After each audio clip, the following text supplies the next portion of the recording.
Welcome to the Heart to Heart Spiritual Direction Podcast with Father Michael Stala, Spiritual Advisor of Hope's Garden. At Hope's Garden, it is all about the heart of Christ the Bridegroom, and how His love is healing our hearts, marriages, and families. You can learn more about the Bridegroom at hopesgarden.com. My name is Father Michael Stala, and I am the Spiritual Director for Hope's Garden. Today, we're going to talk about practical ways to that we go to Jesus as the source of living water. I love that idea that Jesus is living water. Water can get stale, water can be putrid. He's living water. It's beautiful living water. So what are some practical ways that we go to the living water? I find that the more that you do ministry, the more you have to go out to a world that is hurting. And in the process of loving and helping and being compassionate to other people, even if you're just listening, you absorb a great deal of their troubles and pains and suffering. In the process of doing that, you might feel burdened, but they feel a little less burdened. And we all have that experience. When you go and talk to a good friend about the situation you're in, you feel better afterward just having talked about it. They, on the other hand, walk away feeling a little bit more burden as they carry some of your pain on them. Not in the same way, they can't take it all. It isn't their experience or their issue. But just because they care about you, they walk away a little more burdened while you feel a little lighter. This is part of what we are called to do. This is the compassion and love that we have for each other.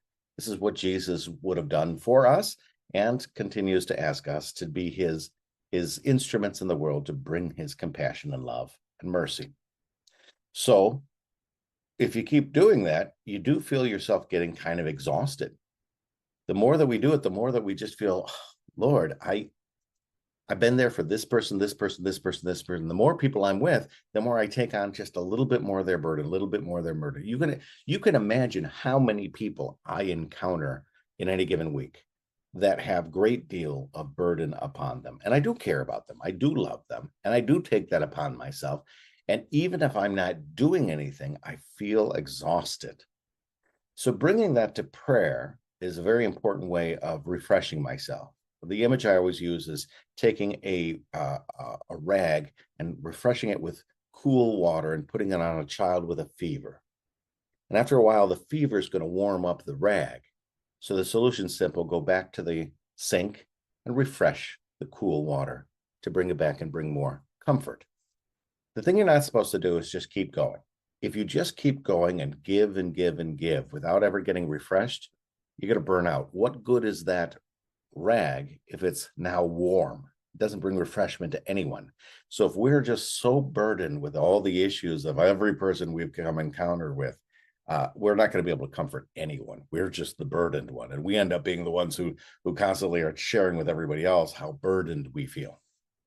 So going back to the font of living water is an action that we have to take. It's not just something that happens. It's not like you just take a nap and you'll feel better. You enter into prayer and you bring this to the Lord. There are stages that we do to refresh ourselves with the living water. As we enter into prayer, the first thing we do is we kind of let the Lord know, I'm overwhelmed. I'm burdened. I need refreshment. Just naming the fact that I need help in and of itself reminds you of what you're doing in today's prayer. So often we go to prayer and we got like a whole bunch of intentions, or we're trying to figure something out, or even if we just feel like giving him praise. But this prayer that we're going to do is we're asking for refreshment. Lord, I am burdened. I am overwhelmed. I just feel the exhaustion. And I bring this to you for refreshment. So name it. The second stage is I want you to just get quiet. Let the Lord speak to you. I find that the Lord's language at this kind of prayer tends to be very, very gentle. It's almost like if somebody were perhaps stroking the head of grandma while she lays in the hospital bed, just letting her know, I'm here, but I have no words to say, but I still want to bring you comfort. And so we're just kind of like there with him, and he just kind of comforts us. So that's stage 2, is just let yourself be in his presence. It isn't even naming all the issues. At this point, I could name a million of them, but every one of them I'm kind of like reliving every time I tell it. So I'm not even going to do that. I'm just going to say I need living waters to refresh me. I'm just going to get quiet and be in his presence as he refreshes me. Stage 3, I want you to give some praise to the Lord. I find that whenever I pray with Laura, she can be exhausted from just physical things as well as the ministry that we do. And then we'll start talking about the bridegroom, and she just goes on fire all over again. She's just so excited about talking about our Lord. And so this is a form of praise that we do, is to we often say, isn't he just wonderful? He's just so amazing. We just absolutely love our Lord. And so that's kind of a stage that we get to. And this is when I just start to get all on fire about following him, about loving him, about sharing him with others. And so that kind of brings me to this place. Now that process that we did, I named it, I got quiet and let him just comfort me. And then I started allowing him to fill me up again. So what I'm doing, I'm thinking of myself like a cup that is just pouring out. Now I'm refilling it. And that's my soul. How often do we need to do this? I would do it every day. Sometimes we need a longer period. The church recommends doing retreats, or even just a couple of days of refreshment, especially if you're doing ministry. Now, if you're dealing with burden in your life, if you're the one who needs to be ministered to, you have a different kind of a technique that you're asked to use. You have to name those issues, and you're not reliving them because you're still living them right now. It's not reliving. I am living these issues. These are the burdens of my life. And so the way that I suggest dealing with those is the idea of going to adoration, naming for the Lord the things that stress you out, the things that are your issues, but then imagine putting them into a treasure chest and leave them for a while. Your body has been so tense as you held on to all those things. Constantly, every moment of rest, you would immediately go to one of these things. For just this holy hour, leave them be. Let your body and your mind and your soul rest.